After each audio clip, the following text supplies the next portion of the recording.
E aí, pessoal, saudações. Beleza com vocês?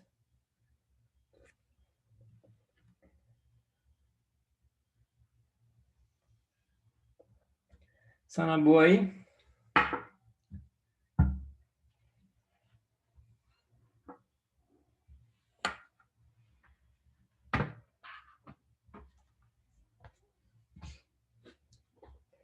Como é que vocês estão? Como é que estão indo as coisas? Fim de semestre aí, só na correria?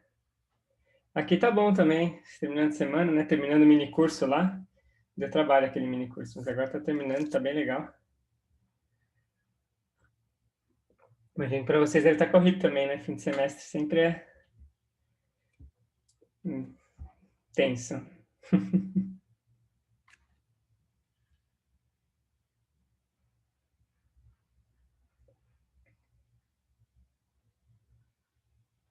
Hum. Bom, deixa eu começar a ligar nossas coisas aqui então, pessoal.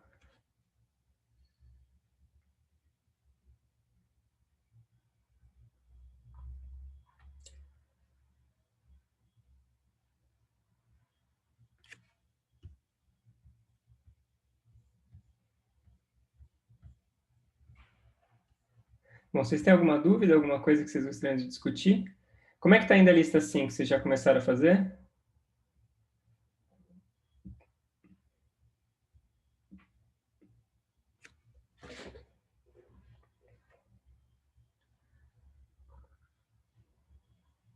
Ainda não, Paulo?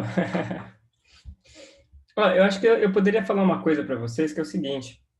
Se vocês olharem lá, os problemas um e 2 eles são bastante tranquilos, eles são divertidos, digamos assim. O texto é longo, mas o problema em si não é trabalhoso e ele é suave. Os problemas 3, 4 e 5 eles já são mais técnicos. Mas eu acho que é importante reparar, e vocês provavelmente vão ver isso na aula de hoje, assim como nas aulas anteriores também, que tem uma diferença entre o problema ser difícil ou ele ser destrambelhado, digamos assim, né? Você tem coisas que são difíceis porque elas são conceitualmente difíceis, né? E você tem outros que são difíceis simplesmente porque a conta fica meio bagunçada, fica meio lambancenta. E esses problemas 3, 4 e 5 são um pouco assim, ou seja, as contas podem ficar meio lambancentes, mas no final do dia são contas elementares, no sentido que é função f de x, entendeu? É derivar, é integrar, ou seja, são contas, digamos assim, comuns para vocês, usuais, mas feitas agora em problemas que ficam um pouco mais destrambelhado. Então, acho que é importante perceber essa diferença, né? Quando o problema é destrambelhado, você tem que fazer ele com calma, você tem que fazer ele, assim, passo a passo, não adianta ter pressa, não adianta pular a passagem, vai passo a passo, linha após linha, faz as continhas e confia no que você fez que vai dar certo. Beleza? Bom, vamos retomar da última aula. Diga, Paulo.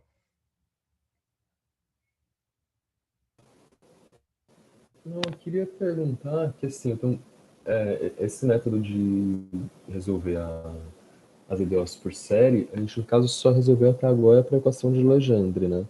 Uhum. Mas, assim, a princípio dá para resolver qualquer EDO, assim. Sim, a princípio dá. Isso. Tem uma classificação de EDOs que são chamadas regulares e não regulares. A Legendre é regular. Tem umas que não fica exatamente aquela série. Ali fica uma série um pouquinho diferente, que até o pessoal usa um nome que fala método de Frobenius. Então tem uma distinção entre uma que é método de série e método de Frobenius. Vocês vão ver isso em FISMAT 2. Mas o espírito é exatamente o mesmo. Você expande em série e tenta dar um match nos coeficientes. Mas aí nem sempre vai ser convergente a solução, que você Não, nem acha que sempre vai sim. ser convergente, é verdade. Nem sempre vai ser. Essa questão de convergência é complicada. A gente viu o exemplo lá na própria série de Legendre, onde fora do intervalo -1 e 1 não era convergente, não convergia. Mas aí quando faz assim, sempre vai cair numa. Sempre vai aparecer alguma base ortogonal, tipo, como em Fourier, Não, quando você não. resolve. Boa pergunta, Paulo. Não precisa. Pode ser que não apareça uma base ortogonal, porque se você pensar, a base ortogonal não é a base para uma única solução da equação de Legendre, né? Porque, na verdade, a equação de Legendre, só escrevendo ele aqui, né? Se a gente tinha uma coisa assim, era uma coisa assim, né? a gente tinha um polinômio de Legendre para cada n, né? Então, esse n aqui, assim, cada vez que você muda o n, é uma EDO diferente, né?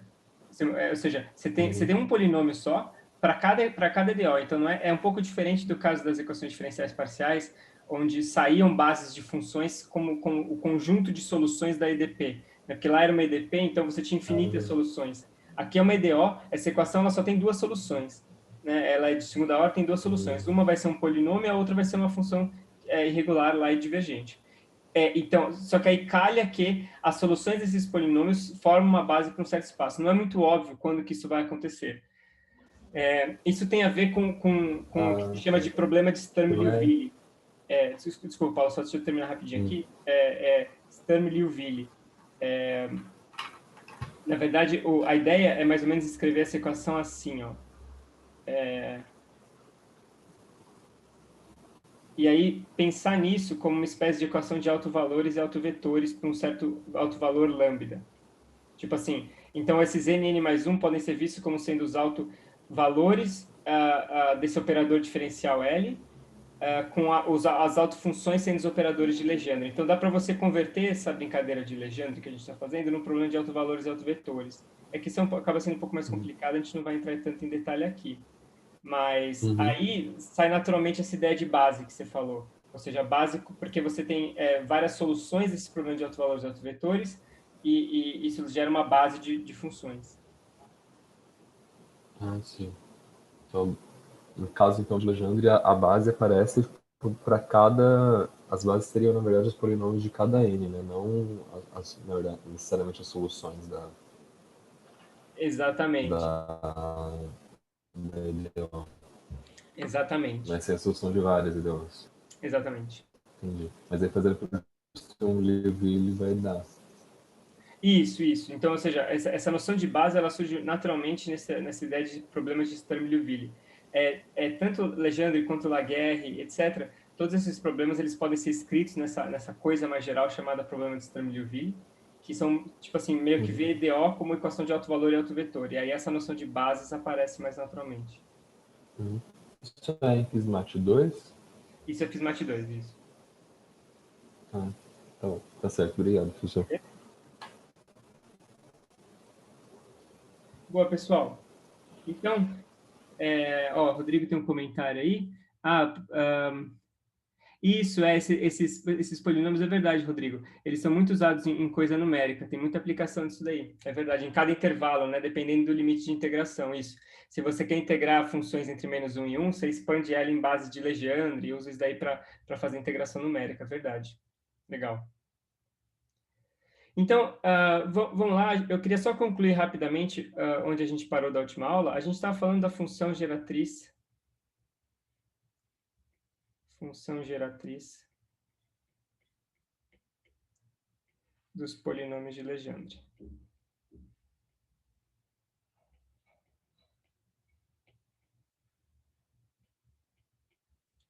Então, a ideia era que a gente definia uma função g de x e lambda, que era 1 sobre raiz de 1 menos 2x lambda mais lambda ao quadrado. Ou seja, uma função super simplesinha, digamos assim, né? Super inocente, mas se eu fizer agora uma expansão em série em lambda, ou seja, se eu expandir isso daqui como sendo alguma coisa com lambda elevado a n, os coeficientes que vão aparecer na frente são exatamente os polinômios de Legendre.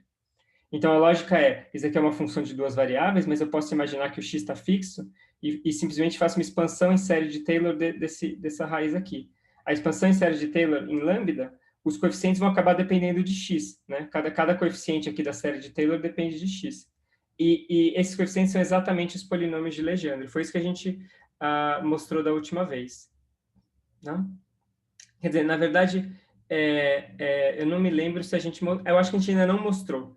Na verdade, tinha ficado faltando um passo. A gente pode fazer agora rapidinho.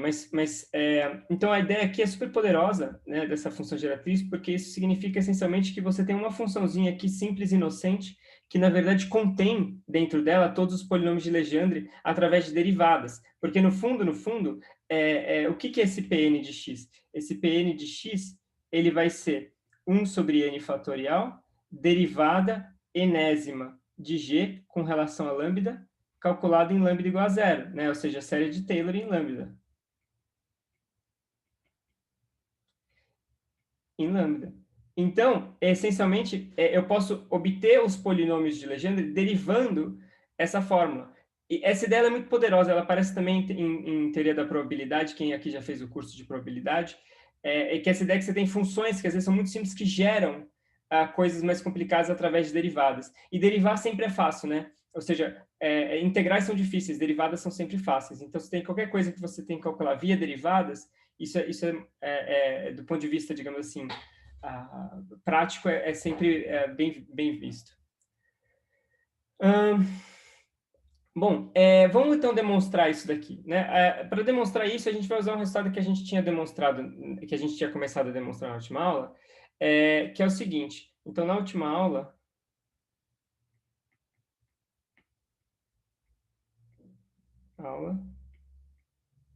mostramos que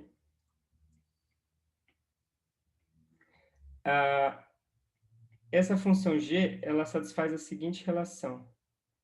Del 2g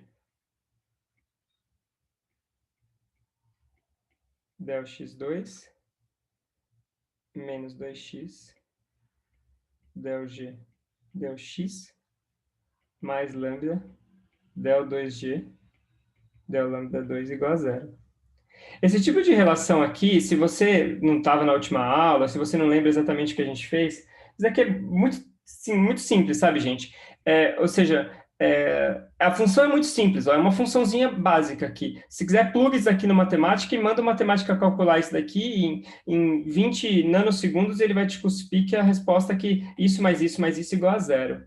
Tá? Então, assim, isso daqui no fundo não tem muito nada de sofisticado. É uma EDP, né? Ou seja, uma EDP para o G, mas a gente já tem a solução, digamos assim, da EDP, né? A gente já tem, então isso aqui é só uma relação entre as derivadas do G, que vem dessa fórmula aqui. Só que agora a gente vai usar isso daí para mostrar que essa fórmula aqui de fato é verdade. Então, como é que a gente vai fazer isso? Então, qual que é a ideia? A ideia é a seguinte, eu vou expandir G de x e lambda como sendo uma somatória em n indo de 0 até infinito de um certo Qn de x, lambda elevado a n. E eu quero mostrar que Qn igual a Pn.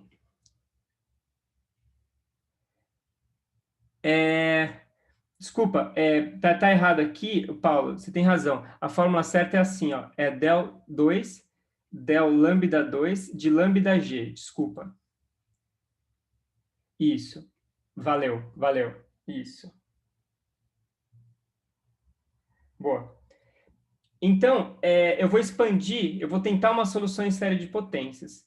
O que vai acontecer com esses termos aqui que envolvem as derivadas em x? Por exemplo, o que vai acontecer com del g, del x?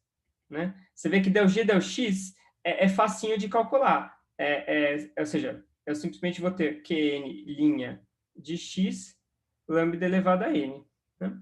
Então, todo esse termo aqui, 1 menos x ao quadrado del 2g, del x2, menos 2xg, né, esses dois primeiros termos aqui, é facinho ver o que vai acontecer. Eles vão ser simplesmente somatória n indo de 0 até infinito. Como as derivadas são todas em x, eu simplesmente troco aqui Qn por Qn'. Então, eu fico com isso daqui. Agora, falta a gente ver esse outro termo aqui. Né? Então, lambda del 2, del lambda 2, de lambda g, é lambda, del 2, del lambda 2, de somatória n indo de 0 até infinito, Qn, lambda, elevado a n mais 1. N mais 1, né, porque eu tenho lambda g, certo? Não lambda. Então, o que vai acontecer quando eu derivar isso daqui? Vai ficar lambda, somatória n indo de 0 até infinito. Agora a derivada é com relação a lambda, então esse Qn aqui é uma constante, né? Então fica Qn apenas. E aí eu vou ficar com n mais 1, depois outra derivada eu fico com n, lambda elevado a n menos 1. E Agora, esse lambda aqui, ele meio que recompõe o lambda que a gente perdeu, e isso fica bonitinho, n mais 1, qn, lambda elevado a n. Portanto, qual que é a conclusão que a gente chega? Olha só, se eu juntar todos esses termos aqui agora, del g del lambda mais lambda del 2 del lambda 2 de lambda g, isso daqui vai ser uma única somatória em n de tudo isso que está aqui mais isso daqui. Então vai ficar 1 menos x ao quadrado, qn duas linhas, menos 2x, qn linha, mais n mais 1, qn, tudo isso elevado a lambda n, vezes lambda n. E agora, qual que é a lógica? A lógica é que isso daqui tem que ser igual a zero. Tá? Isso daqui tem que ser igual a zero. Só que essas funções que estão aqui, elas são linearmente independentes, né?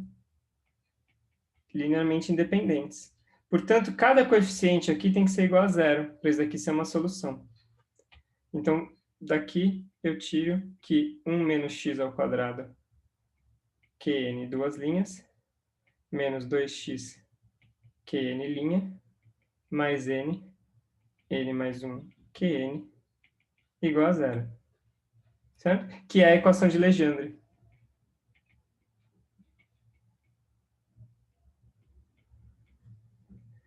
Ou seja, se eu faço uma expansão do meu G desse jeito aqui, eu vou concluir que esses caras aqui satisfazem exatamente a equação de Legendre.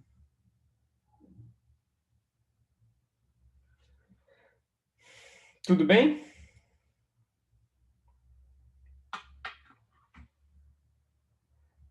Boa, faltou, né? Eu acho que sim, aqui, né? Boa. Aqui, del G, del X. Valeu. Valeu, Pedro.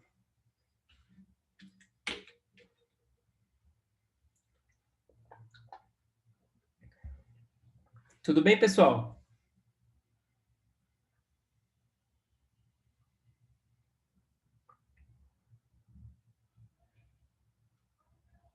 Boa pergunta, Lucas. Ou seja, o que garante que de fato esses QN vão ser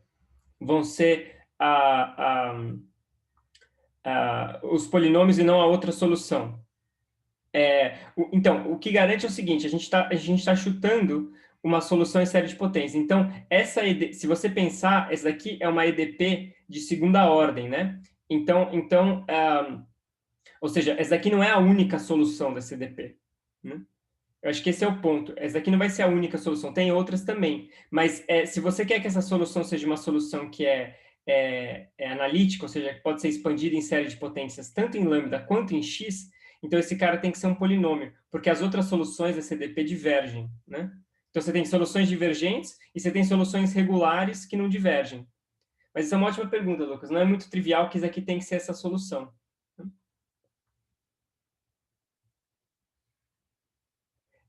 Peraí, Rodrigo, onde é que está faltando aqui? Deixa eu ver.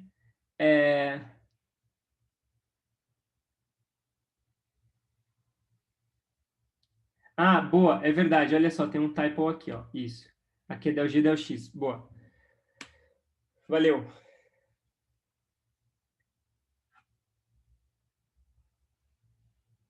Perguntas, pessoal?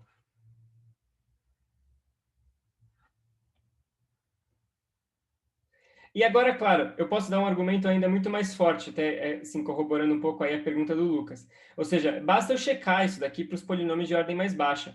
Eu posso simplesmente pegar essa função g aqui, fazer uma expansão em série desse negócio aqui e ver que os coeficientes são exatamente os polinômios de Legendre. Paulo, eu vou responder sua pergunta daqui a 2 minutos. A gente vai falar sobre as aplicações da função geratriz. Vai ser bem legal, você vai ver.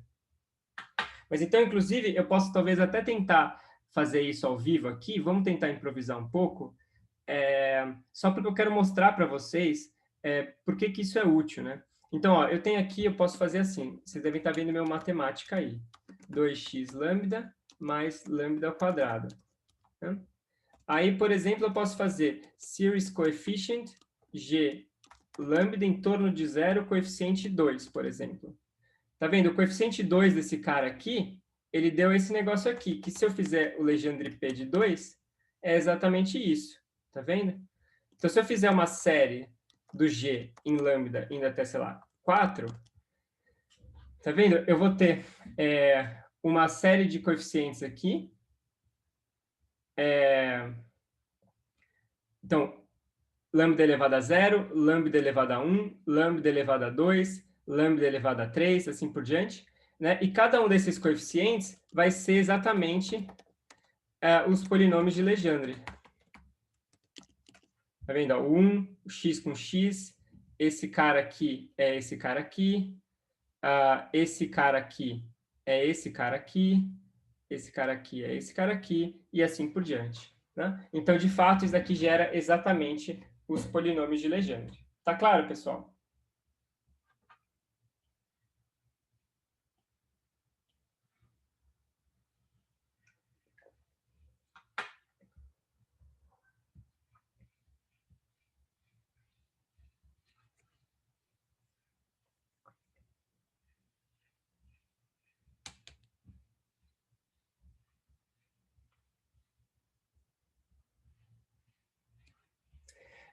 Luana, essa é uma ótima pergunta. A princípio, não.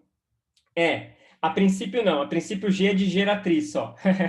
Mas, curiosamente, a gente vai falar de uma aplicação daqui a 10 minutinhos, onde vai calhar da função geratriz estar relacionado com a função de Green. Mas não tem que ser assim, não precisa ser assim. A gente vai falar de uma aplicação de, coincidentemente, G é igual a G.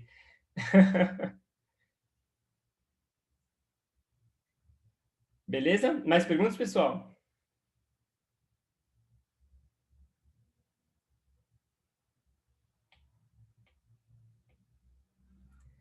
Então, eu vou agora falar sobre, digamos assim, o último passo nessa lista de coisas envolvendo polinômios de Legendre, que é a ideia de relação de recorrência.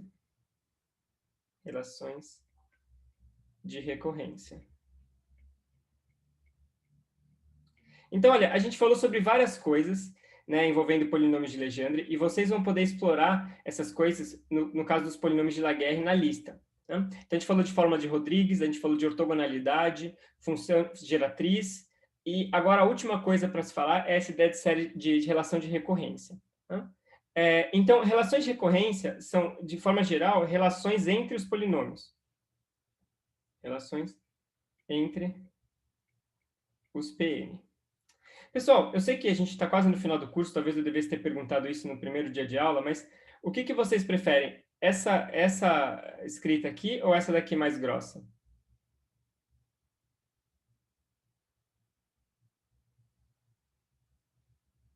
Tipo assim, a fonte fina ou a fonte grossa?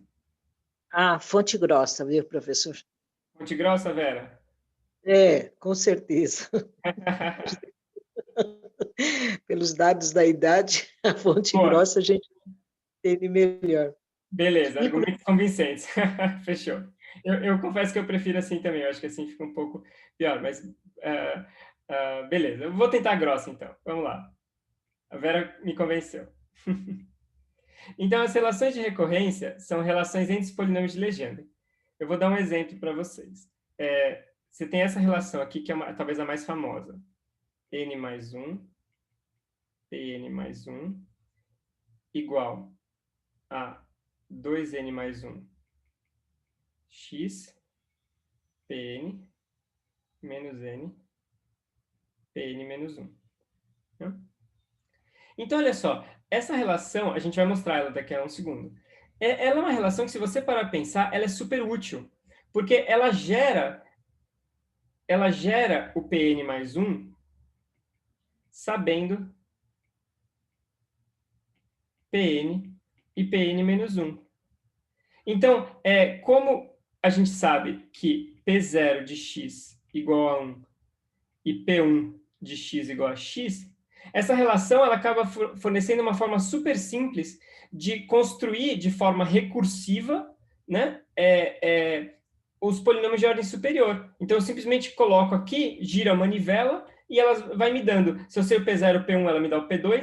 Se eu sei o P1 e o P2, ela me dá o P3. P2 e P3 me dá o P4, e assim por diante. Então, esse tipo de relação de recorrência ela é super útil. Ela aparece muito em várias aplicações, envolvendo manipulações com polinômios de Legendre. Né? Então, quando a gente diz relações de recorrência, a gente diz mais ou menos isso daí. Né? Deixa eu dar alguns outros exemplos. Um outro exemplo de relação de recorrência, deixa eu mais aqui de exemplo 1. Exemplo 2, você tem, por exemplo, x² menos 1, Pn' igual a nx Pn menos n Pn menos 1. Então, isso daqui é uma relação que agora envolve não só os Pns, mas envolve o Pn', a derivada dele com relação a x. Então, também é uma relação interessante nesse sentido. Ou seja, se você tem uma derivada do Pn, você pode escrever em termos de outros Pns. Para pensar assim como isso é poderoso. Eu estou fazendo uma conta lá, no meio da conta aparecer uma derivada do Pn, eu posso sempre substituir que essa derivada do Pn, na verdade, é o próprio Pn e Pn menos 1 com outros coeficientes. Então, eu nunca preciso lidar com derivadas dos polinômios de Legendre. Eu posso sempre voltar atrás, né? E reexpressá-las em termos dos polinômios anteriores. Por isso que esse tipo de relação é tão poderosa, é tão importante.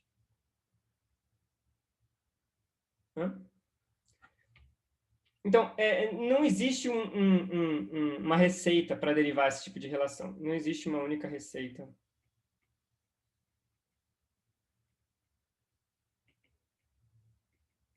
Para derivar relações de recorrência. Não existe, ou seja, esse daí requer um certo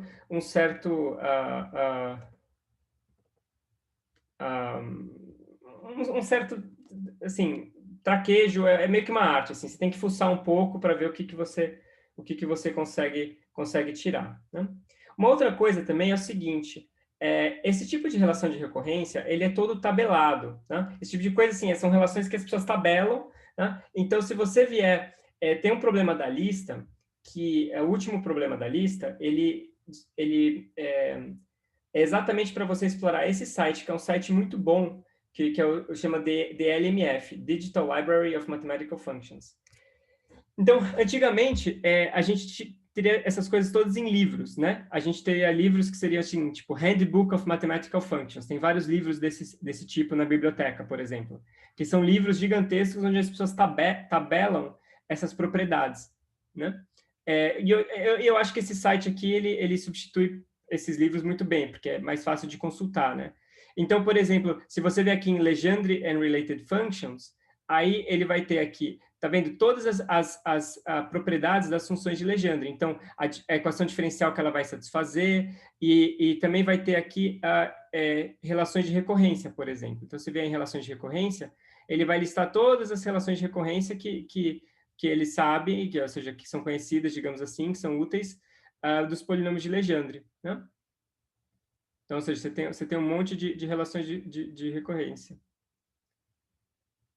Vocês estão vendo a minha tela do browser?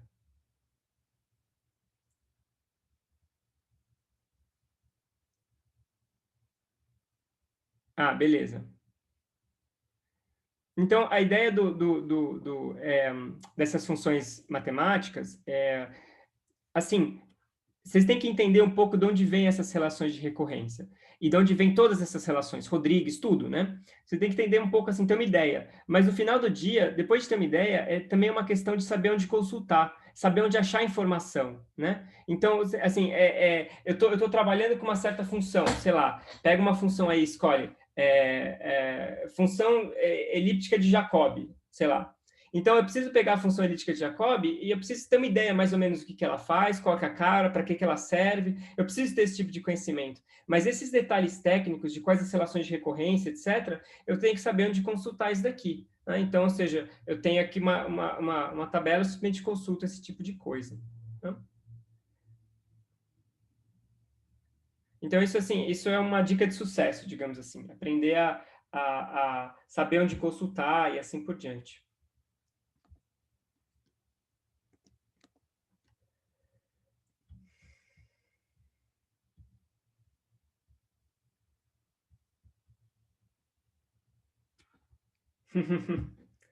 Dica de sucesso, exatamente. Beleza, pessoal? Perguntas?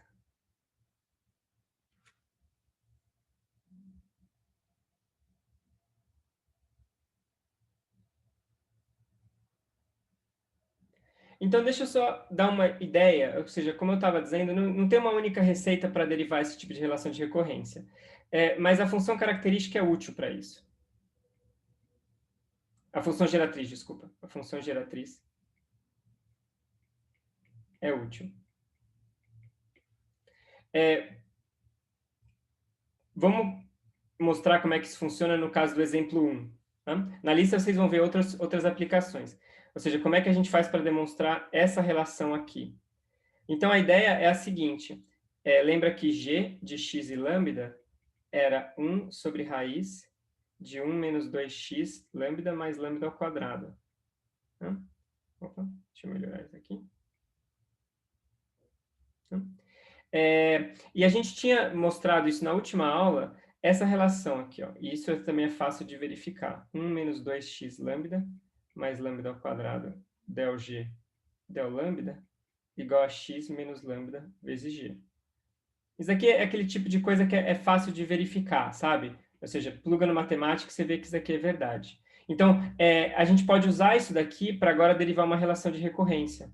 Então, a gente escreve g como sendo somatório em n de Pn lambda elevado a n. E aí, então, a gente vai ficar aqui 1 menos 2x lambda mais lambda ao quadrado somatório em n de Pn vezes n lambda elevado a n menos 1 igual x menos lambda somatório em n de Pn lambda elevado a n. Desculpa, deixa eu talvez desacelerar um pouco aqui, não sei se eu fui rápido. Isso daqui é só a derivada aqui, né? Então, deixa eu talvez reajustar isso daqui. Eu vou colocar esse cara aqui.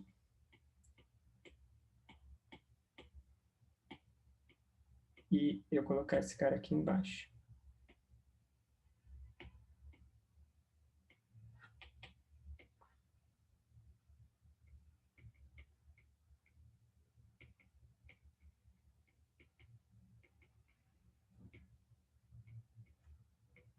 Tá? E aí agora, o que eu faço aqui? Ó? Eu vou escrever todas essas somatórias aqui. Então, a primeira vai ser somatória em n, de n, Pn, lambda elevado a n menos 1, menos 2x, somatória em n, de n, Pn, lambda elevado a n, mais somatória em n, de n, Pn, lambda elevado a n mais 1. Isso daqui vai ser x, somatório em n, Pn, lambda elevado a n, menos somatório em n, Pn, lambda elevado a n mais 1. E agora, o que vocês sugerem que eu faça? Alguma ideia aí?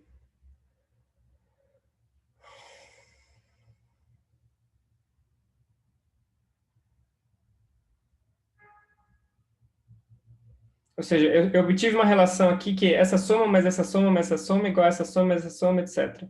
Alguma sugestão do que fazer? Diga, Paulo. Claro, Paulo, deixa eu voltar um pouco. Então, a ideia, o que eu quero fazer aqui, eu quero demonstrar essa equação aqui, essa equação 1, aqui, esse exemplo 1. Tá? Então, como eu estava dizendo, não tem, digamos assim, uma receita pronta para fazer isso. Requer um certo jogo de cintura, uma certa manipulação. Você tem que jogar as coisas para um lado, jogar as coisas para o outro e ver se você sai com algum tipo de relação entre essas grandezas. Mas, nesse sentido, a função geratriz ela é muito útil. Então, brincar com derivadas envolvendo a função geratriz é útil. Então, para exemplificar isso, eu estou tentando demonstrar essa relação aqui. Então, a ideia, para demonstrar aquela relação, você tem que começar com essa definição de G, e essa na verdade, essa identidade aqui, que dá para mostrar, né? Se eu pegar esse cara aqui e derivar com relação a lambda e multiplicar por isso, eu obtenho x menos lambda vezes o próprio G. E a ideia agora... então, até aqui tudo bem, Paulo?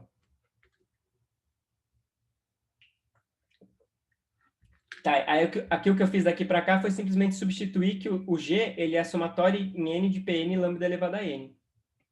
Então, simplesmente substitui isso daqui. E aí aqui eu só abri, beleza? Então, olha só, agora, seguindo a sugestão aí do Giovanni, vamos tentar deixar todo mundo na mesma potência. Então, vamos deixar todo mundo proporcional a lambda elevado a n. Tá? Então, esse daqui está ok, e esse daqui está ok. Agora, todos os outros termos que não estão com lambda elevado a n, a gente dá uma ajustada neles. Então, por exemplo, esse daqui, o que eu posso fazer, eu posso definir L, ou melhor, deixa eu chamar de n', como sendo n menos 1.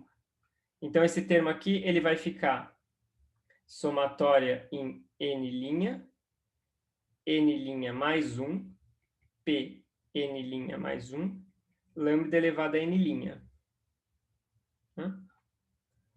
Esse segundo termo aqui não muda.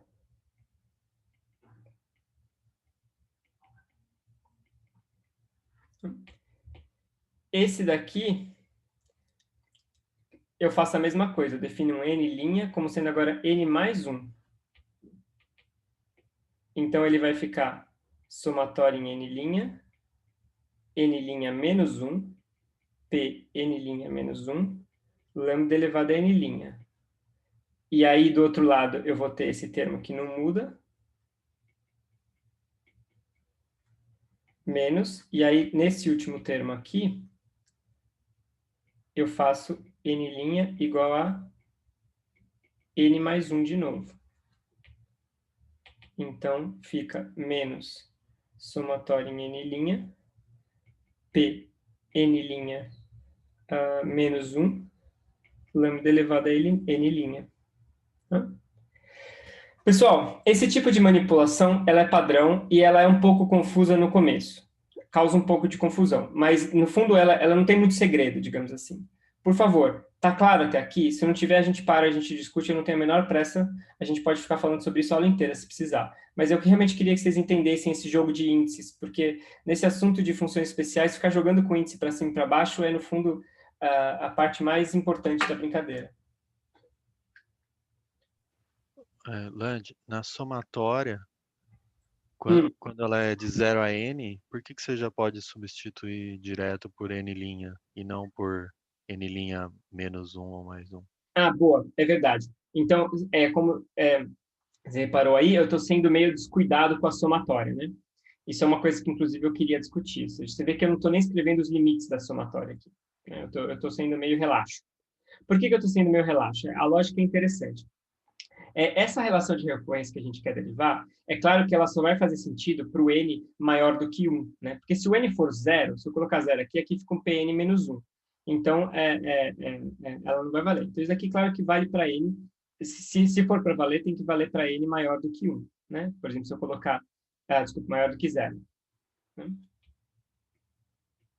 Então, essa questão dos limites da somatória, elas só vão afetar esses termos que estão no começo. Porque a somatória, nesse caso, ela vai de 0 até infinito. Né? Aqui, nessa linha, todas as somatórias vão de 0 até infinito. Quando eu faço essas mudanças de variáveis, tipo essa daqui ou essa daqui, o máximo que vai acontecer é a somatória ou começar em 1 ou começar em menos 1. Né? Mas, os termos, ela vai continuar indo desse valor até infinito. Né? Então, o máximo que pode acontecer é eu ter um termo aqui que ela começa em menos 1 ou não ter o termo 0, ou seja, ela começar em 1. Mas o 2, o 3, o 4, o 5, assim por diante, eles não vão ser afetados. Ela continua sendo uma somatória até infinito. Né? Então, é por isso que eu posso ser relaxo, porque eu não estou me preocupando com os termos do começo. Ou seja, com o termo menos 1, 0 e 1. Eu estou me preocupando do 1 em diante. É garantido que do 1 em diante isso aqui vai estar certo. Se vocês quiserem, vocês também podem fazer isso com bastante cuidado. Ou seja, dá para fazer isso assim, de forma muito cuidadosa. Por exemplo, nesse primeiro termo aqui, em vez de ter n', a gente teria n' indo de menos 1 até infinito. Certo? Mas aí agora, olha só o que acontece. Eu fui cuidadoso aqui, eu coloquei n' indo de menos 1 até infinito. Mas quando n' for igual a menos 1, esse cara aqui é igual a 0. Né? Esse cara aqui, ele é 0, 0,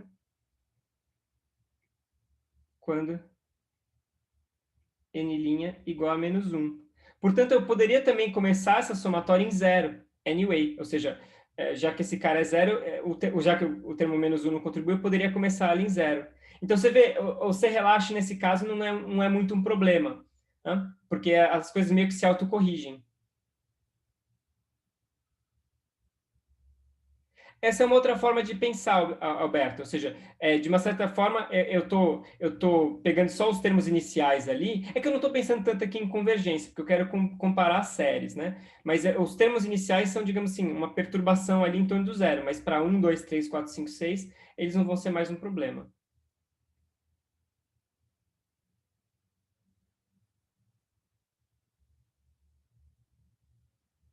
Isso aí, Giovanni. Ou seja, como eu fiz essa derivada aqui, né, você vê que esse termo aqui, quando n igual a menos 1, ele se anula por causa desse termo que veio da derivada. Exatamente. Tá mais claro, pessoal?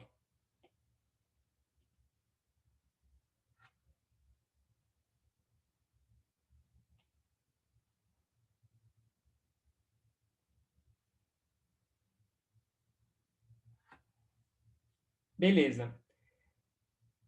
Então, olha só. Agora, eu tenho várias somatórias e todas elas estão com o mesmo expoente. Algumas são n, outras são n', mas isso não importa, né? Porque esse índice está somado. Como é um índice somado, eu posso chamar ele do que eu quiser. Eu podia chamar ele de L, ou de K, ou de qualquer letra que eu quisesse, né? Então, eu posso agora colocar tudo sobre o mesmo índice. Então, eu posso escrever agora uma grande somatória n de n aqui, colocar um único lambda elevado a n aqui, e tudo colocar entre uma grande chaves aqui. Então, vai ficar n mais 1, pn mais 1, menos 2x n pn, mais n menos 1 pn menos 1. E aí eu passo esses daqui para o outro lado também. Menos x pn mais pn menos 1. E tudo isso, então, tem que ser igual a zero, né? Portanto, usando o argumento agora de que esses caras são linearmente independentes, significa que esses caras todos aqui têm que ser iguais a zero. Você vê que eu posso combinar algumas coisas, né? Esse daqui combina com esse daqui, e esse daqui combina com esse daqui.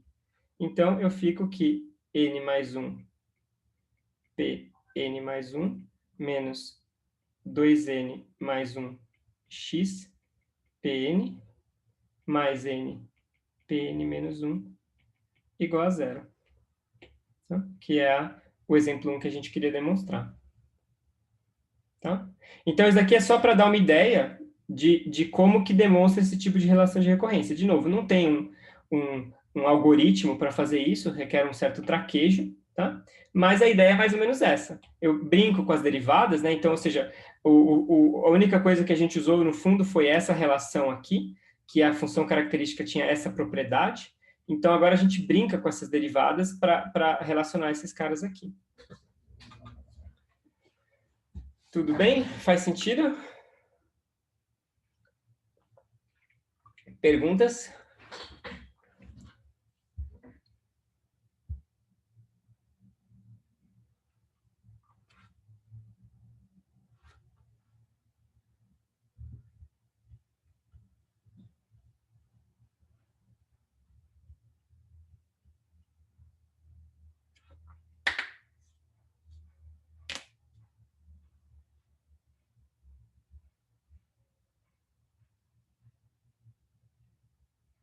Boa, pessoal. Então, olha, agora a gente vai ver uma aplicação muito legal disso tudo que a gente está falando. Então, até agora, eu sei que está sendo bem matemático, assim, bem não muito aplicado, né? Mas agora a gente vai ver uma aplicação realmente muito divertida dessa ideia de polinômios de Legendre. Tá? Então, se vocês tiverem alguma pergunta sobre função geratriz e relações de recorrência, a gente pode fazer agora, senão a gente muda de assunto. Oi, Márcio. Você diz do ponto de vista histórico, Márcio? Do ponto de vista histórico, eu acho que o que veio primeiro foi a equação diferencial, porque essa equação de Legendre ela aparece quando a gente quer resolver a equação de Laplace em coordenadas esféricas. A gente vai ver isso na próxima aula. Então, naturalmente, esses conjuntos de soluções aparecem, esses polinômios aparecem naturalmente de problemas físicos. Eu acredito que é daí que vieram. Eu não tenho certeza, no entanto. Mas eu acredito que essas coisas, em geral, você tem uma motivação física primeiro para depois definir todas essas coisas. Beleza?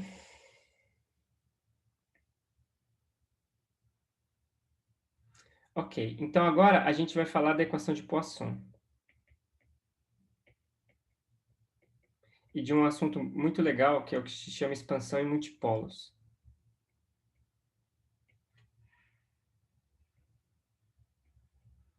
Multipolos.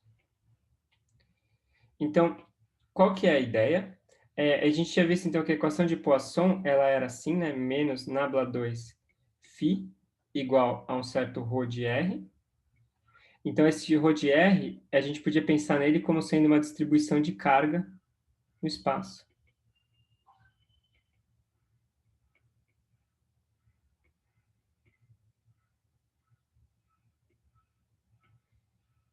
No espaço. E φ de R seria, então, o potencial eletrostático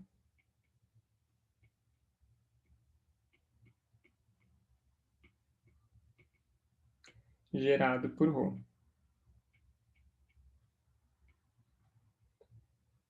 Né? Então, a ideia é que você tem uma certa distribuição de carga, cargas localizadas em certos pontos do espaço, isso gera um potencial eletrostático. Né? E a gente tinha visto, então, que a solução, né, a gente tinha calculado a função de Green exatamente, né? E a gente tinha visto que ela era ρ num certo ponto R igual a integral em D3R de uma certa função de Green aqui, G de R menos R, ρ, desculpa, de R1 menos R1, R1 menos R1, isso daqui. Onde esse G, eu vou talvez colocar assim, GP, GP de Poisson, né? Green do Poisson.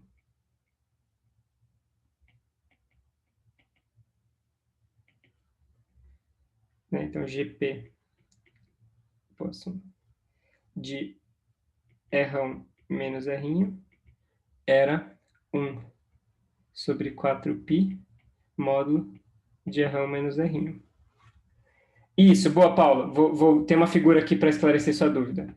Então, a ideia é mais ou menos a seguinte, né? O que significa essa solução, né? Então, é o lance da convolução. Isso aí, Rodrigo. A ideia é que a solução dessa equação, ela vai nos dar o ρ numa certa posição R do espaço. Então, o R1 é uma posição do espaço. E aí o que a gente vê é que o potencial eletrostático nessa posição, então o φ de R1 aqui, ele vai ser gerado pela distribuição de carga num outro ponto do espaço R1. Então eu estou usando R1 e R aqui para distinguir entre essas coisas. Acho que talvez quando a gente discutiu isso pela primeira vez, eu estava usando R e R', né? Aqui eu optei por R1 e R para ficar mais claro. Então, a ideia é que eu estou integrando sobre todo o R, né? Então, eu estou integrando sobre toda a distribuição de carga, e a função de Green é aquela história, né? Ela propaga. Então, ela propaga o efeito da distribuição de carga no ponto R para o ponto R. Ela propaga de R para R. Né? Essa é mais ou menos a ideia.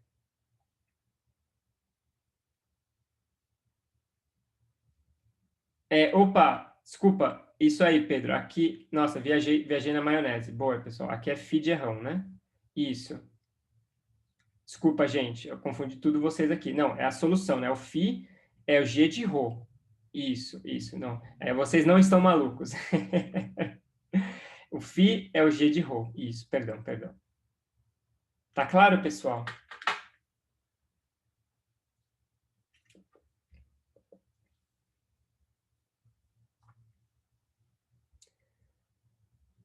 Beleza. Agora, olha só que legal. Vamos fazer o seguinte. Vamos só manipular levemente esse módulo aqui. Então, o que é o módulo do vetor R1 menos R? Módulo de R1 menos R. A gente pode pensar isso como sendo a raiz quadrada do produto escalar de R1 menos R. Hã? Isso é o módulo do vetor. Mas, por outro lado, eu posso escrever isso daqui como sendo, aqui, rão escalar é rão, então fica rão ao quadrado, menos 2 vezes r' escalar é rão, mais r ao quadrado. Onde r é igual ao módulo de r, e r é o módulo de r. Tá? E agora eu vou fazer o seguinte, eu defino o ângulo entre R e R, como sendo, então, cosseno de θ é R escalar R sobre RR. Né? E aí eu posso, então, escrever esse R menos R como sendo raiz de R ao quadrado menos 2RR cosseno θ mais R ao quadrado. Né? E, finalmente, se eu coloco um rão em evidência, então, se eu coloco esse cara aqui para fora da raiz, eu fico com 1 menos 2R sobre R cosseno θ mais R sobre R ao quadrado. Tá? Portanto, a gente chega na seguinte conclusão, olha só que legal. A gente conclui que a função de Green, da equação de Poisson, vai ser 1 sobre 4π, 1 sobre raiz de... Não, Alberto, vai vir uma coisa muito mais legal. Mais legal ainda que binomial. 1 sobre 4π R, 1 menos 2, R menos R cosseno θ, mais R sobre R ao quadrado.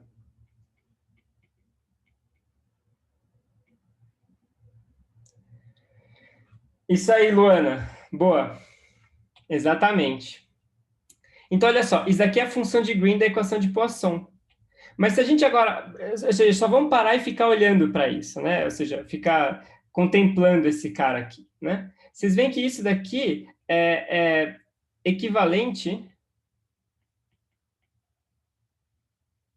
a g de x e lambda, que era 1 sobre raiz de 1 menos 2x lambda mais lambda ao quadrado, contanto que eu faça as seguintes identificações. Lambda é r sobre r, x igual a cosseno de θ. Né? Ou seja, a gente vê que a função de Green da equação de Poisson, ela pode ser escrita como sendo 1 sobre 4πr vezes a função geratriz, usando, em vez de x, o cosseno de θ, em vez de lambda, o r sobre r. Ou seja, nesse caso, a função geratriz está diretamente relacionada com a função de Green. Diga, Paulo.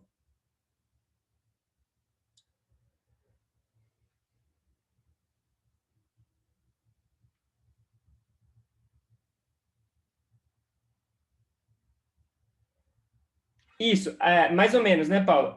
A gente está integrando no R'inho. Então, tipo, a solução ela fica em função do rão, mas a gente está integrando sobre o R'inho. Então, ele não vai aparecer desse lado aqui. Beleza?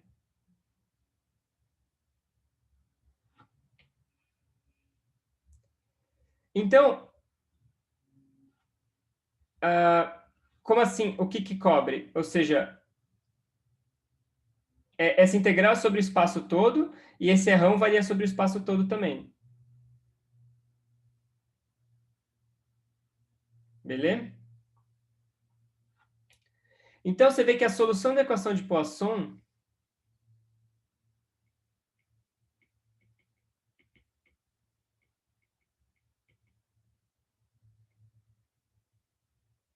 será φ de r igual a integral em d3r de ρ de r sobre 4π r,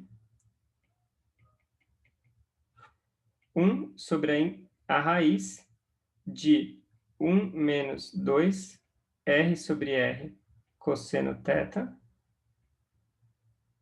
mais R sobre R ao quadrado. E o que eu posso fazer agora é o seguinte, eu posso expandir a função geratriz em polinômios de Legendre. Então, na verdade, deixa eu fazer isso aqui em cima primeiro, né? Ou seja, eu posso expandir esse cara aqui. Como eu sei, né, que esse cara aqui, ele é somatório em n, Pn de x lambda elevado a n, esse cara aqui vai ficar somatória, n indo de 0 até infinito, de r sobre r elevado a n, Pn de cosseno de θ.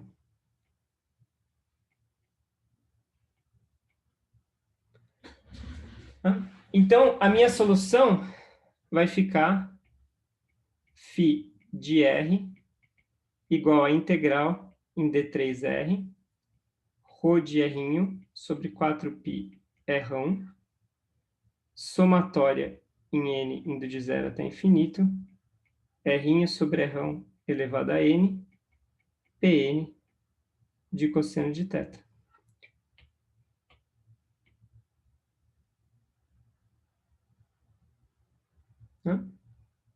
E isso daqui é o que a gente chama numa expansão de multipolos.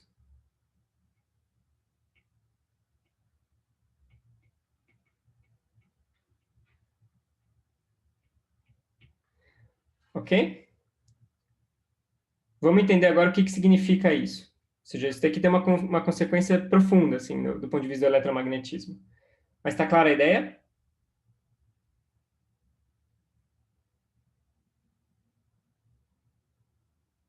Ah, no Griffith dá um trabalhão? Isso, exatamente. Exatamente, é essa a ideia. Aproximar potenciais a longa distância. Então, qual que é o significado disso, né? Como fazer para ter uma compreensão do que significa isso? A ideia é você pensar que... então, deixa eu escrever aqui a interpretação.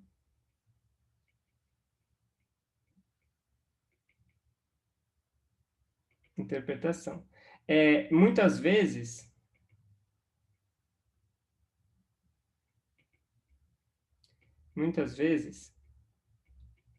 esse ρ de R, ele é localizado no espaço, numa certa região do espaço.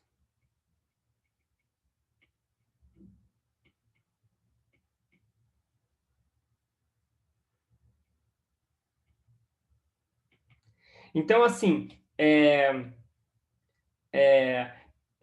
muito útil ter essa figura em mente, ou seja, esse ρ de R, ele a princípio pode se estender por todo o espaço, a gente podia ter o ρ se espalhando por tudo quanto é lugar, mas muitas vezes, em muitos casos, a gente tem um interesse nessa situação onde o ρ de R, ele é uma geleca carregada eletricamente aqui, numa certa região do espaço, e a gente está interessado no potencial que isso gera a distâncias muito, muito maiores do que essa região.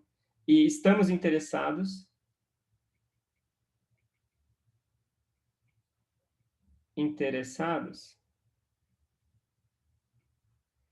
em φ de R para distâncias grandes.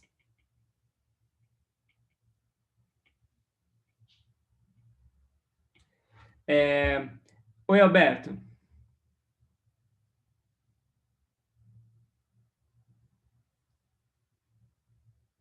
Deixa eu pensar, Alberto. Ou seja,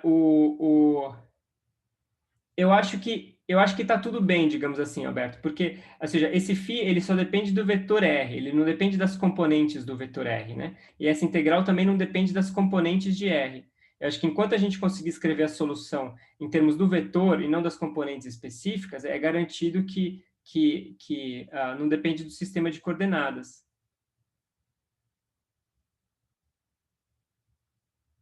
O módulo de R não depende do sistema de coordenadas que a gente está usando, né?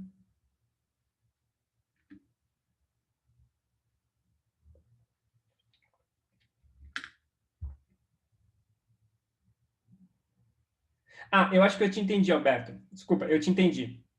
Esse é um ponto muito bom que você está colocando aí. A fórmula original não é assim, né? Ou seja, se a gente olhar para isso daqui, a gente vê que o φ de R só depende da distância até a carga, né? Isso é uma propriedade importante da convolução. Ou seja, essa invariância por translações no espaço, ela está contida no fato de que esse cara é uma convolução, que essa função de Green só depende de R menos R. Exatamente, Alberto. Então eu acho que eu entendi bem o seu ponto. É muito válido. Ou seja, esse cara aqui, ele só depende da distância. Escrito dessa forma, isso fica evidente. É que quando a gente escreve desse jeito aqui, fica menos óbvio. Mas isso é igual àquilo. Então, é só uma questão da forma como está escrito, né? Porque tem que pensar que ainda tem uma integral na jogada aqui, né? Essa integral não é diferente daquela que a gente começou. Então, se essa propriedade valia lá, tem que continuar valendo aqui. Mas realmente, olhando para cá, não é muito óbvio, que parece que ele depende disso de uma forma estranha. Tem que notar também, Alberto, que esse cosseno θ aqui, ele é meio tricky, né? Porque o cosseno θ, ele é o ângulo entre o R e o R'ão. O R'inho e o R'ão. Então, ele está meio implícito aqui, a dependência do cosseno θ. A gente vai melhorar isso daqui a pouquinho. Beleza?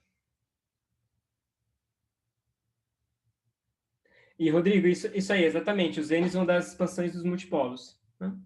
Então, vamos ver como é que isso sai daí. Então, a ideia é que eu realmente quero que vocês tenham essa figura aqui em mente. Ou seja, eu tenho uma distribuição de carga que está localizada numa certa região do espaço aqui. E eu só estou interessado nesse potencial aqui, numa distância muito, muito maior que a distribuição está localizada. Então, como é que eu posso fazer? Você vê que a solução ela é uma série em R sobre R, né? Então, a solução é uma série em R sobre R, né? Se esse R, R'ão, é muito maior que o R'inho, então os termos de ordem baixa serão dominantes.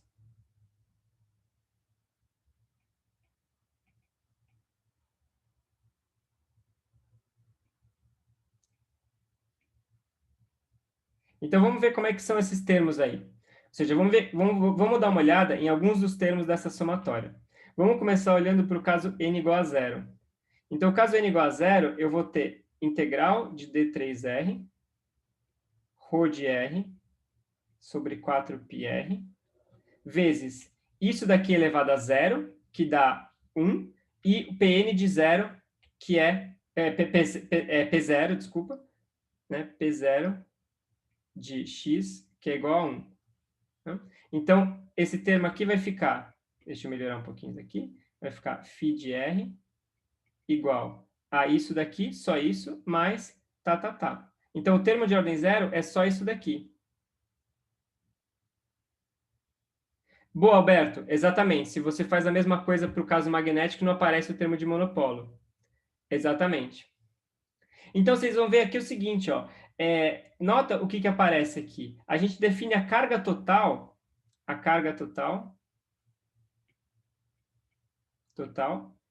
que é a integral em d3r de ρ de r. E aí, eu vou ficar, então, que esse φ de r vai ser... Esse R'ão, ele não faz parte da integral, né? Ele sai para fora aqui, então fica Q sobre 4πr mais tá. Ou seja, a conclusão é que para R muito grande,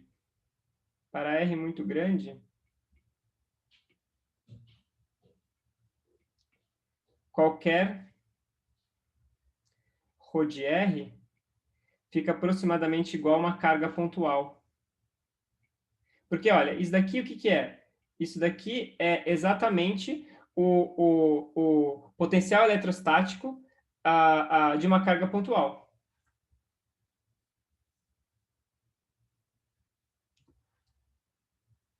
Isso, Giovanni, exatamente. Ou seja, esse R aqui é com relação ao centro da distribuição, né? Ou seja, eu não tô levando isso em consideração, é simplesmente a distância com relação ao centro dessa distribuição. Estou supondo que ela é infinitamente grande. Onde está o centro dela não importa. Exato, Alberto. A longa distância tudo é pontual. Então isso é legal. Ou seja, se eu estou muito, muito, muito longe, o que eu estou vendo ali, não importa qual seja a distribuição que está rolando, eu estou vendo essencialmente uma carga pontual. Tá? É isso que eu consigo ver. Os detalhes finos da distribuição são menos importantes. O que eu vejo é como se fosse só uma única carga ali. Né? Então, se eu tenho uma distribuição de carga aqui que ela é não homogênea, né? Então imagina que as cargas aqui não estão distribuídas de forma homogênea. Ela está distribuída de formas loucas aqui. Então, se eu estou muito longe, eu não vejo nada disso. Eu só vejo uma carga pontual.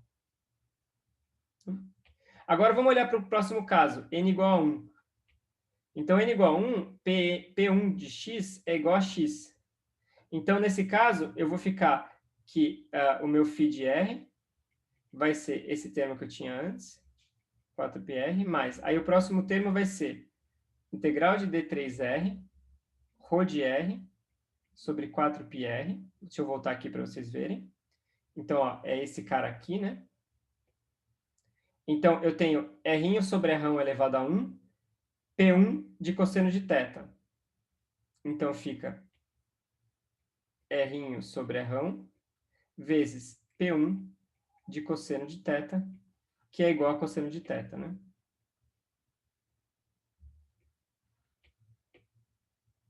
Tá?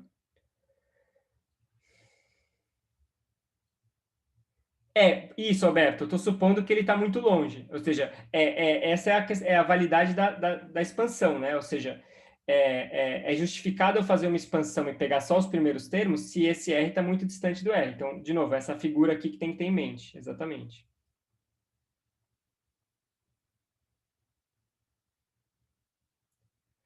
Então, aqui, ó, é conveniente a gente introduzir o vetor unitário R chapéu como sendo R sobre R.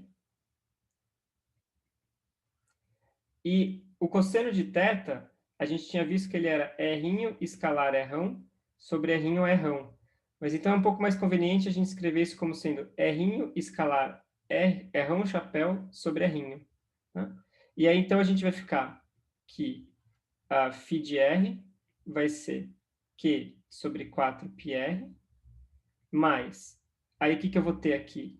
Ó, vamos simplificar junto, essa parte é legal. Eu tenho aqui, esse R combina com esse R e sai para fora da integral. Então fica 1 sobre 4πr ao quadrado. E o que sobra na integral é a integral de d3r, ρ de r, vezes R e vezes o cosseno de θ, que é R R chapéu sobre R.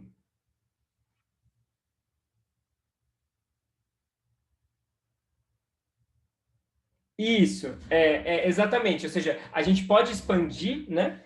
Tudo bem, eu confesso que, assim, existe uma questão sutil aqui, né, Rodrigo, sobre o raio de convergência dessa série. A gente está supondo que ela converge. E eu confesso que eu não tenho certeza se esse ρ de R for muito louco aqui, se é garantido que a série vai convergir. Isso eu não tenho muita certeza. Mas, de qualquer forma, a justificativa de pegar só os primeiros termos é quando esse R é muito maior que o R. Né? Ou seja, aí faz sentido, porque a expansão, a grandeza física que você está expandindo é R sobre R. Né? Então, essa grandeza tem que ser pequena para você fazer sentido pegar só alguns termos.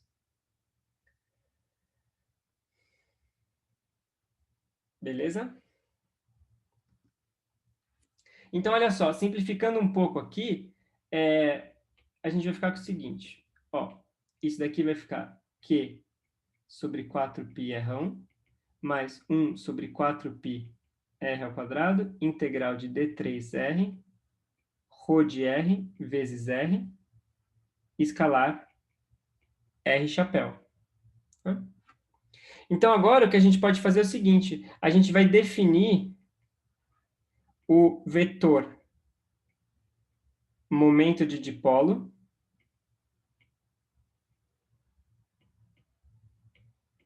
que é P igual a integral em d3r, ρ de r vezes r.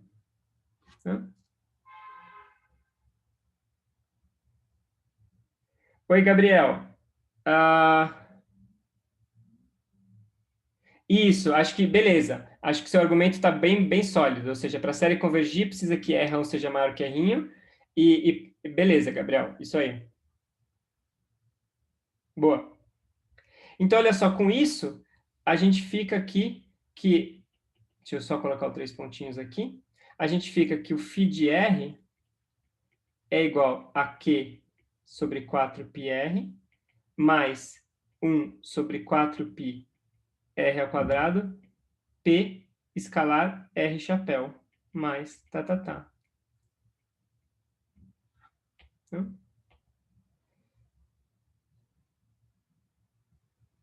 Então, isso daqui é o que a gente chama do termo de dipolo, né? É o termo de dipolo elétrico.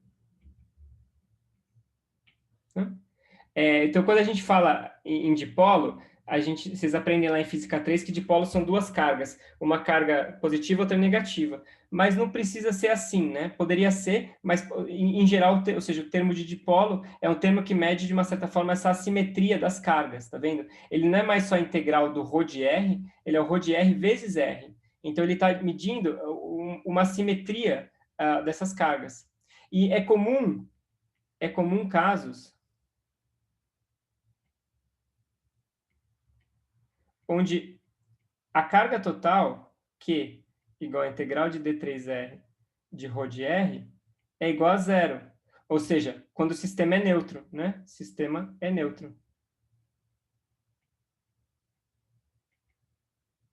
Mas vocês veem que nesse caso, mesmo assim, ainda temos um potencial. Ou seja, um campo elétrico.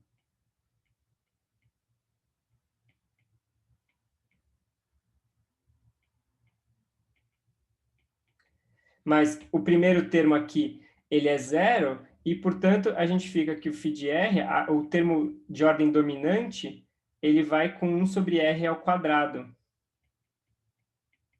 Né? Ou seja, ele cai mais rápido com a distância.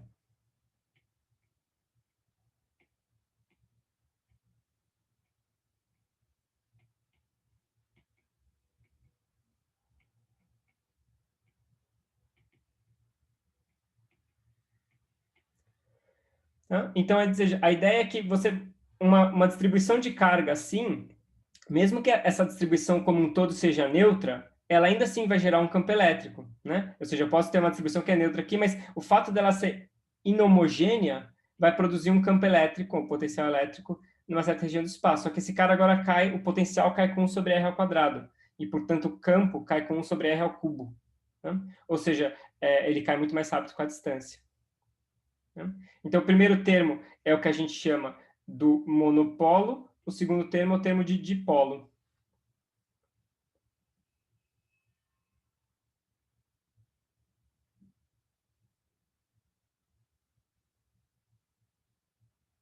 Beleza? Perguntas? Legal, né? Bacana. Só para concluir, então, vamos fazer mais um exemplo. Se a gente pegar agora o caso n igual a 2, isso aqui é o que a gente chama de um termo de quadrupolo.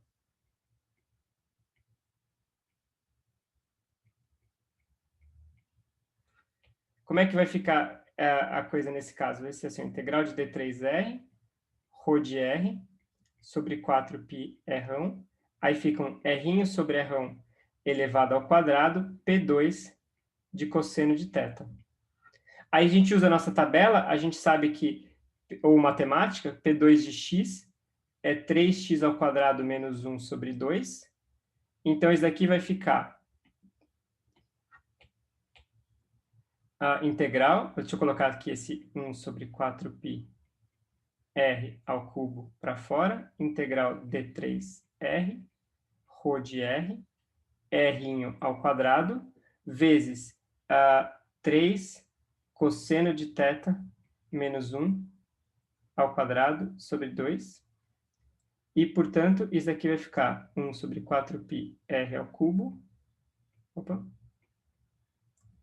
integral de d3r, ρ de r, r ao quadrado, 3 meios de R escalar R chapéu sobre R ao quadrado menos 1. Voltou? Voltou? Beleza. Ufa! Então, olha só, a coisa simplifica um pouquinho. Isso daqui vai ficar 1 sobre 4π R ao cubo, integral em D3R, de ρ de R, vezes 3 R escalar R chapéu ao quadrado sobre 2,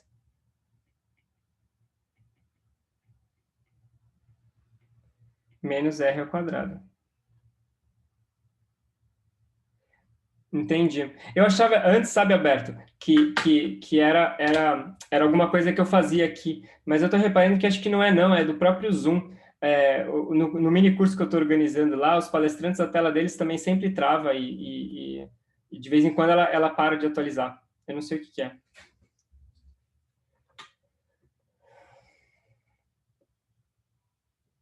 Bom, então olha só, o que acontece aqui? Você vê que, se a gente voltar aqui na expansão, o termo de dipolo, ele era uma coisa que envolvia o produto escalar de P com um certo vetor, com um vetor R chapéu. Aqui a gente tem uma coisa que vai ser um pouco diferente, tá vendo? Ó? Porque a gente tem um negócio que ele vai envolver esse R chapéu ao quadrado. Então, o que se faz aqui é a gente define o que se chama o tensor de quadrupolo,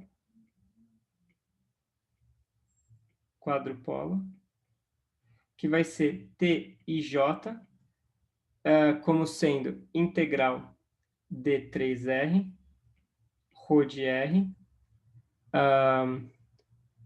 Espera aí que tem um typo aqui nas minhas notas. Espera aí. Aqui tem um errinho, desculpa. Esse meio está errado aqui, ó. Esse 3 tem que estar aqui, né? E o meio está do lado de fora. Então, aqui esse 1 meio está em todo mundo aqui, né? Então, esse cara aqui, ele tem TIJ, que é 1 meio. E aqui tem um erro nas minhas notas, depois eu vou corrigir. É 3RJ menos R ao quadrado delta IJ. Eu vou pular um pouquinho de conta aqui, tá, pessoal? Só assim, porque eu queria mostrar o resultado. Isso aqui é fácil, mas eu vou deixar como exercício, assim, não é nada muito complicado. Porque eu só queria dizer o seguinte, que se a gente considerar a expansão até ordem 3, a gente vai ter uma coisa que é assim, ó.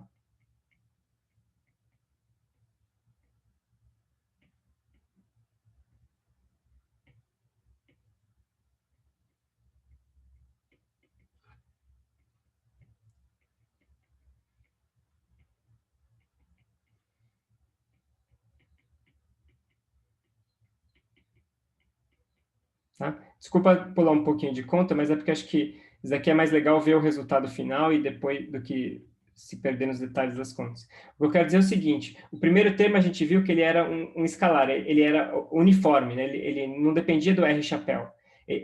O termo de monopolo, ele só depende da distância, do módulo de R aqui, mas não do R chapéu. O R chapéu, digamos assim, o R chapéu ele dá a direção, né? Ele tem a ver com a direção no espaço. Então, o primeiro termo, ele assume que a coisa é uma carga pontual, então é uniforme no espaço. Já o segundo termo, ele vai aparecer o que é essencialmente um produto escalar desse R chapéu com um certo vetor. Então, você tem um vetor PI que determina certas direções no espaço e, portanto, dá pesos diferentes para o potencial em diferentes direções, né? O próximo termo agora, ele vai envolver uma contração de dois índices com um tensor. Então, ele vai ser um TIJ, RI, RJ. E aí, assim, vocês já devem imaginar, né? Continuando aqui, o próximo termo vai ser um tensor de rank 3, que vai ser um TIJK, e assim por diante. Então, ou seja, você tem o monopolo, dipolo, quadrupolo, octupolo, e assim por diante. Você vai expandindo isso até a ordem que você quiser. Né? E aí, claro, vai ficando mais complicado, que você tem mais índices para levar em consideração. Em geral, esses três termos são os principais, né? Você não precisa ir muito longe, né? Porque as coisas realmente vão ficando complicadas. Então, na maior parte dos casos, a gente para ou aqui ou para aqui, né? Não vai muito mais longe. Mas essa é mais ou menos a ideia. Né?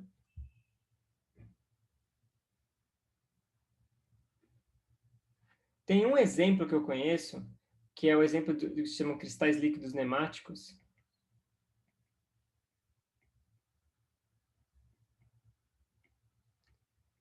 Nemáticos. São certas moléculas, né? Moléculas grandonas, assim, que o pessoal chama de cristais líquidos, em que o Q é igual a zero e o P é igual a zero. Tá? É, é, Q igual a zero e P igual a zero. Então, o primeiro termo da contribuição, a primeira contribuição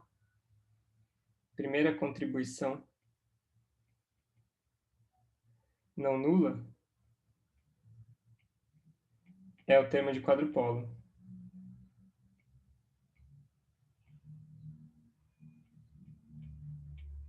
Quadrupolo. Né? Oi, Alberto, em que curso que estuda tensores de verdade? Olha, a resposta talvez seja um pouco frustrante, assim, porque tensor por tensor, se é só para ficar colocando índice em tudo, não é algo muito iluminador. A ideia de tensores ela vai ficando mais útil quando a gente vai incluindo estruturas dentro dos tensores, ou seja, o tensor ele tem uma estrutura, uma simetria e assim por diante. Então, tem um curso chamado Grupos e Tensores que é exatamente sobre isso. Eu acho que, sim, se você quer uma resposta rápida para a sua pergunta, no curso de grupos e tensores. Em cursos de relatividade, também fala-se bastante sobre isso. A ideia de tensores aparece com mais peso em cursos de relatividade. Por que é bait, Giovanni?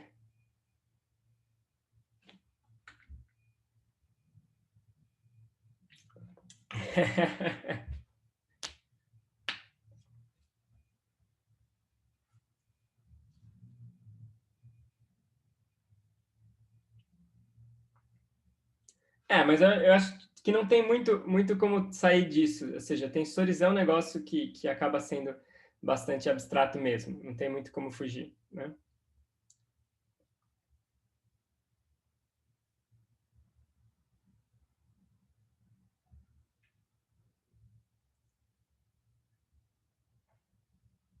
Bom, pessoal, então essencialmente era isso que eu tinha para falar hoje.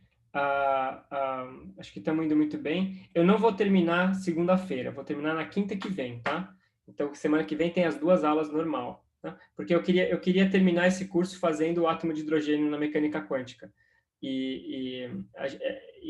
Só com segunda não vai dar, mas o segunda e quinta a gente consegue resolver o átomo de hidrogênio.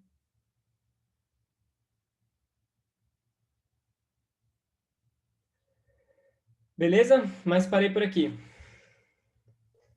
Ok, professor. Valeu, Vera.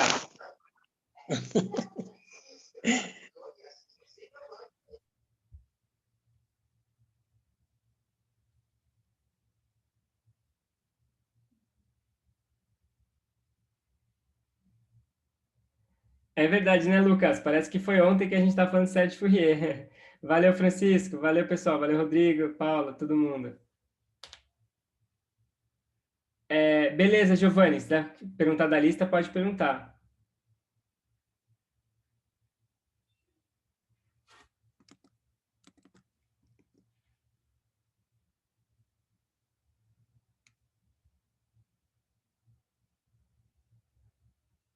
É o 5B, Giovanni?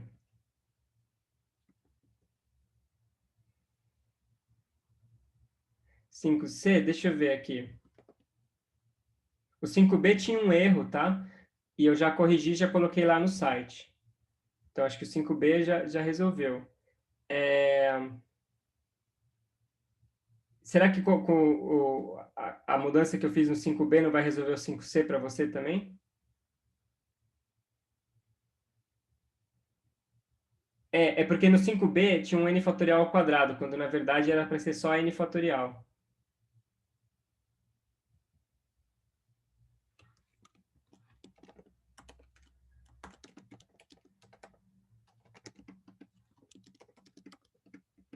Beleza? Oi, Gustavo.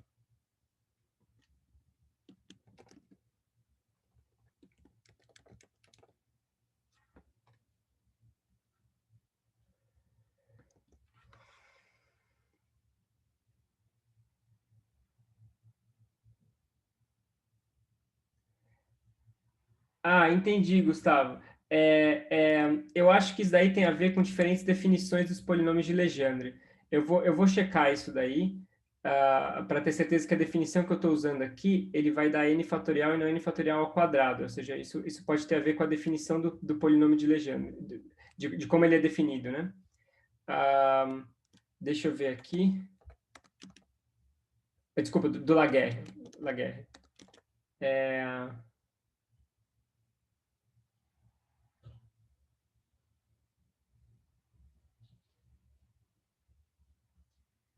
Tá, eu preciso pensar um pouco. Eu vou fazer um double check, mas eu acredito que da forma como ele está definido aí na lista, vai ficar só n fatorial, tá? Mas eu vou checar mais uma vez e eu coloco um aviso lá no site, tá?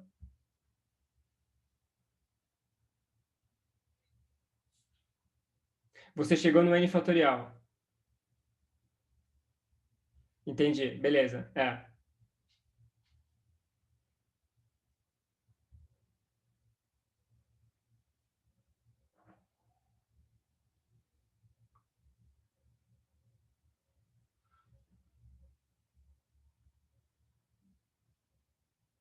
Tá bom, Giovanni, eu vou dar uma olhada também. Eu vou conferir esse exercício todo com carinho e aí, se tiver qualquer correção, eu ponho lá no site, beleza?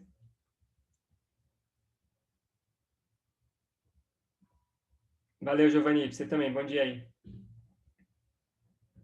Valeu, gente. Obrigadão. Tchau, tchau.